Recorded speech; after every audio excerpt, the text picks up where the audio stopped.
All right, get ready, because today we're going deep into a story that sounds like something straight out of Hollywood. Oh, yeah. We're talking about a woman taken from her home, Mm-hmm. forced into slavery, Wow. and then somehow she rises to become one of the most powerful figures in the Ottoman Empire. Now that's a story. Who are we talking about? Her name is Roxalana. Roxalana. It really is a story that just grabs you, doesn't it? Definitely. And it's not just about, one person's ambition. Right. I think Roxalana's life really gives us a look into how power worked in the Ottoman world. Yeah. It was a time of so much change.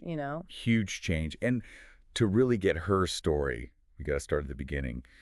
Back in a region called Ruthenia. Okay, Ruthenia. Where's that? It's part of Ukraine now. Oh, okay. But back then, imagine this.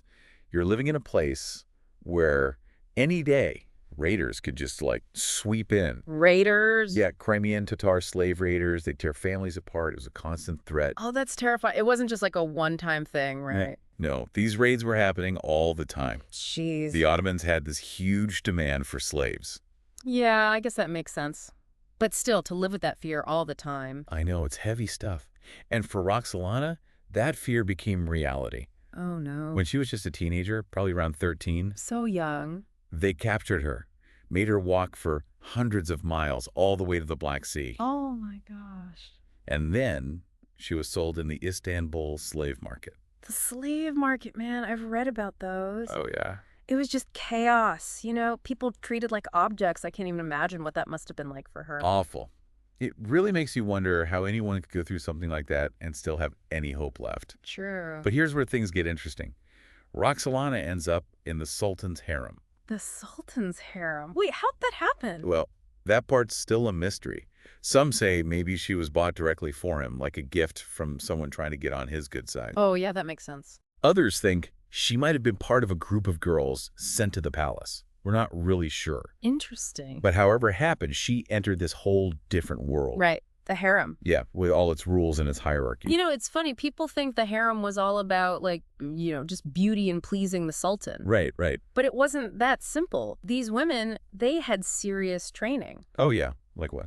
Language, religion, manners, even the arts. They were basically getting prepared to live their whole lives inside the palace. Whether they caught the Sultan's eye or not. Exactly. And get this, it's in this environment that Roxalana's personality really shines. Really? Yeah. The historical accounts, especially from these Venetian ambassadors, they were there. They said it wasn't just her looks that got Sultan Suleiman's attention. That's interesting. What else then? They talked about her wit, her charm, how smart she was, like she had this charisma. Yeah. Something that set her apart. Oh, I bet. It's like she just stood out. Totally. Right. Even her Ottoman name, Hurrem, it means joyful or laughing. Joyful. I like that. So she brought something different to the harem. Absolutely. Yeah. And Suleiman was captivated. I mean, not only does she become his favorite, His favorite. she gives birth to his first son, Mehmed. Wow. His first son. Yeah. During his reign, right? Exactly. And, sadly, some of Suleiman's other children had died. Right. So this put Roxalana in a position of power no one could have expected. Yeah, that's a huge deal. And this is where we start to see traditions getting challenged. See, the Ottomans had this very strict rule: one mother, one son. One mother, one son. What does that mean? Like once a concubine had a son, her relationship with the Sultan was supposed to end. Oh, that's kind of harsh. Why was that? They thought it would stop rivalries between the heirs, Oh. and make sure each prince had his mother's full attention. I guess that makes sense. But Suleiman, he breaks this tradition with Roxalana. He does. Their relationship, it doesn't just continue, they have more kids together. Oh, wow. So he's really going against the grain here. Big time. And you can imagine, people are freaking out, rumors are flying, gossip, accusations. What were they saying? That Roxalana was using witchcraft to keep Suleiman under her spell. Witchcraft! Seriously, it shows you how much her position, her power, was shaking things up. Yeah. And remember, this is the 1500s, right? Right. For a woman, especially a former slave, to have this much influence, unheard of. It really turned the world upside down for them. It really did. It's crazy to think about the impact she had, especially back then. Oh, yeah. But the cool thing is, we can actually get a glimpse into her personality, into their relationship. Really? Through love letters. They wrote letters to each other. And some of them they survived all this time. Wow, that's amazing. Like, what kind of stuff did they write? It's actually really sweet. Lots of affection, longing, The lovey-dovey stuff. Yeah, but also very poetic. In one letter, she's talking about how much she misses him while he's off fighting wars. He was away a lot, huh? Yeah, and she's, like, begging him to send her letters so her soul can find comfort. She even compares him to Yusuf. The prophet, known for his beauty and, like, righteousness. Oh, right. So she's putting him on a pedestal. In a way, yeah. But it also shows she wasn't just, like, passively receiving his attention. Right. She had her own desires, her own emotions. Yeah. She was a whole person in this relationship. That's really important to remember. People try to paint her as just this manipulative seductress. Yeah, I've heard that. But those letters, they show a different side. She was smart, she was deep, she could express herself beautifully. Yeah. But she wasn't afraid to show her vulnerability either. What do you mean? There are letters where she's clearly jealous when other women come into the picture. So she wasn't always so joyful. It's complicated, right? Even with all the power and everything, she was still human. She had these feelings, these insecurities. Totally. And speaking of her position, there's this one story that really shows how much influence she had.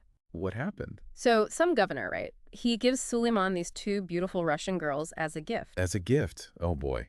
I bet that went over well. And they give these girls to Suleiman, but also to his mother, Hafsa. His mother? Oh, this is going to be good. Right. So Roxalana, she completely loses it, throws herself on the ground, sobbing. No way. And the crazy thing is, both Hafsa, the queen mother, and Suleiman, they give in. They do. They send those girls packing. One ambassador even wrote that Roxalana would have, died of sadness if they'd stayed. She had them wrapped around her finger. It's wild, right? Here she is, a former slave, and she's dictating what the Sultan and the Queen Mother do. What does that tell you?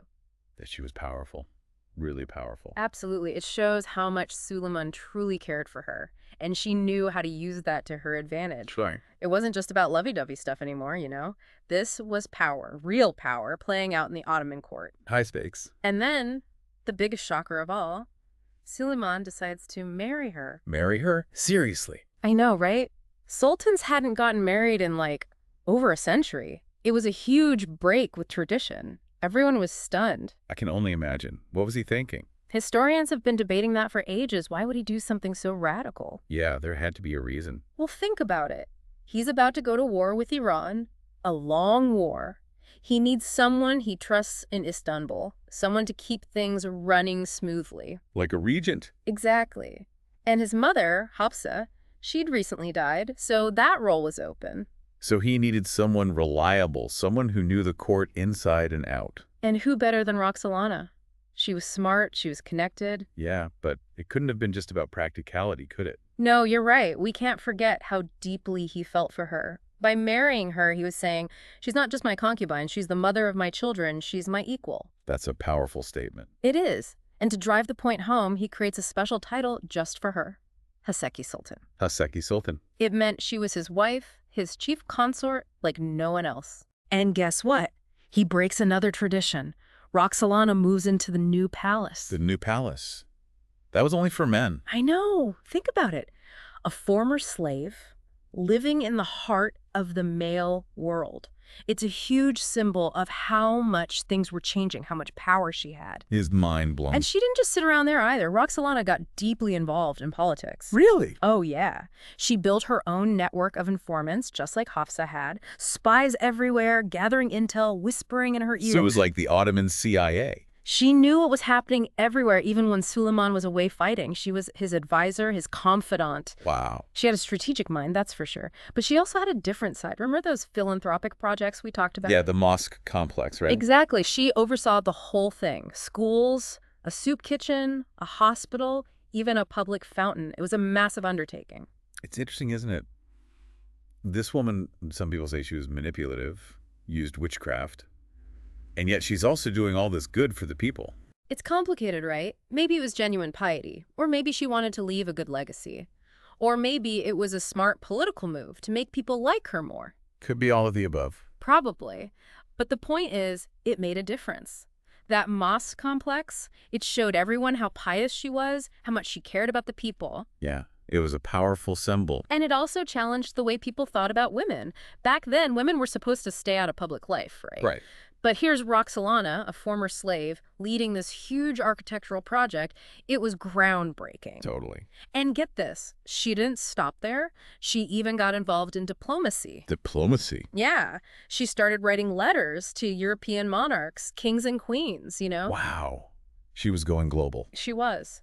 And she helped pave the way for other women in the Ottoman Empire to become diplomats, too. That's incredible. She wasn't just using her power for herself. Exactly. She was shaping the empire's relationship with the whole world. And it wasn't all just formal stuff either. She wrote letters to other royal women, sharing news, giving advice, talking about their lives. Oh, really? Like what? Personal stuff, motherhood, the pressures of being in power.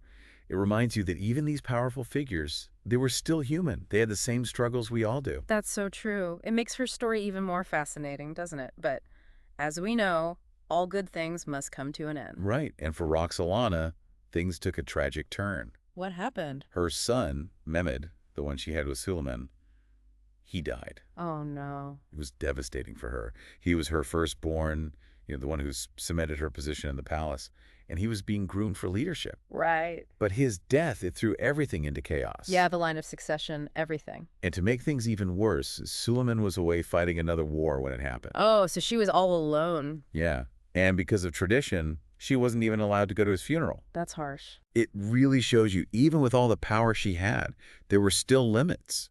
She was still bound by these traditions, these expectations of what a woman could and couldn't do. It's heartbreaking. It's tough to think about all that she went through, all the personal stuff. Yeah. And the political stuff, too. Yeah. And Mehmed's death, it wasn't just a family tragedy. It really shook things up politically, too. Oh, absolutely. The tension between Roxalana's sons and Suleiman's oldest son, Mustafa, it just exploded. So you've got this cloud of grief hanging over everything. Yeah. And then you add in power struggles, people whispering about conspiracies. Yeah. A sultan trying to figure out what to do. It's a recipe for disaster, isn't it? It really is. And then in 1553, while they're at war with Persia, oh, man, these rumors start going around. Soldiers are saying they don't trust Suleiman's leadership anymore. Really? And that Mustafa should be sultan. Wow. That's got to be a blow to Suleiman's ego. I can't imagine how that must have felt. For both of them, actually. Yeah, Roxalana, too. For Suleiman, it's a direct threat to his power, to the whole empire. Right. And for Roxalana, it puts her sons in danger. Oh, yeah. If Mustafa takes over. Her sons are out of the picture. This isn't just gossip anymore. It's life or death. Exactly. And then, one of the most shocking things happens. Suleiman has his own son executed. Mustafa. He did. He called Mustafa to a meeting. All his advisors were like, don't go. But he went anyway. And when he got there, oh, no, he and all his men were killed. That's brutal.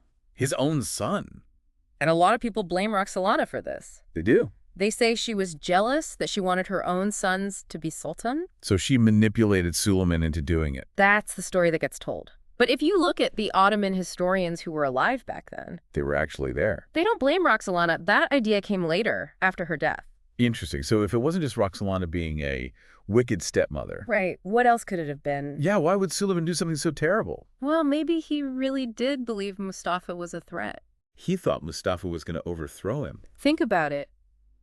The rumors, the support Mustafa had in the army. Yeah, that's true. Maybe Suleiman felt like he had no choice. He had to protect his throne, protect the empire, even if it meant killing his own son. Man, that's heavy. Power can be a scary thing. Even the most powerful people have to make impossible choices. And it sounds like Roxalana had more heartbreak in store for her. Yeah, just a year after Mustafa's death, she lost another son, her youngest. Oh no, not another one. He'd been sick his whole life. It was another huge blow to her. And Suleiman was away at war again. She just kept losing people she loved. It's amazing she was able to keep going, to stay strong through all of that. And she didn't just give up. She kept doing her charity work. She even built this whole complex in Jerusalem. Like one for pilgrims. Yeah, a place for them to stay, to get food. It was her last big project. It seems like she really did care about helping people, about leaving a good legacy. Yeah, her story is so complicated. She was ambitious, she loved fiercely, she went through so much loss, but she never gave up. And even after she died, her story didn't end. What do you mean? People still argue about her, about what she was really like. In Europe, they saw her as this, scheming, power-hungry woman, a witch who controlled the Sultan. Yeah, I heard that. But in Ukraine, she's a hero, a symbol of strength, of fighting back against oppression. That's pretty cool. Two totally different views of the same person. It just shows how history is never simple, you know? Yeah. There's always more to the story. Exactly. And Roxalana's story, it's full of triumph and tragedy, love and loss. It makes you think, doesn't it? It does. Makes you wonder, how much of our lives are decided for us and how much control do we really have? That's the big question, isn't it? But Roxalana shows us that even when it seems like everything's stacked against you, you can still make a difference. That's inspiring. It is. And sometimes the people history tries to erase, their voices end up being the loudest of all. That's why we do this, right? To uncover those hidden stories. To challenge the easy answers. To show how complex and fascinating history really is. Exactly. And if you want to learn more about Roxalana, about the Ottoman Empire, about all the incredible women who shaped history, keep digging, keep exploring. There's a whole world out there waiting to be discovered. Thanks for joining us on this deep dive. We'll see you next time for another journey into the past.